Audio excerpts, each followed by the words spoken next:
రాజు editor.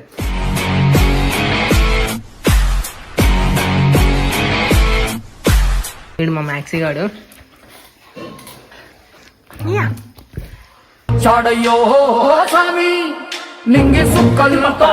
నాకు తెలియాలి మీరు ఏం చేస్తున్నారు. నువ్వేంది మధ్యలో ముడత ముఖం మురిసిపోయి కొట్టినా జాలి చూపిస్తావు, తిట్టినా భరుస్తావు, పెట్టినా బ్యాచిలర్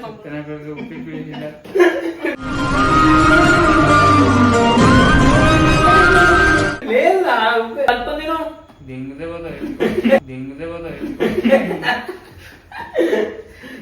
లేదు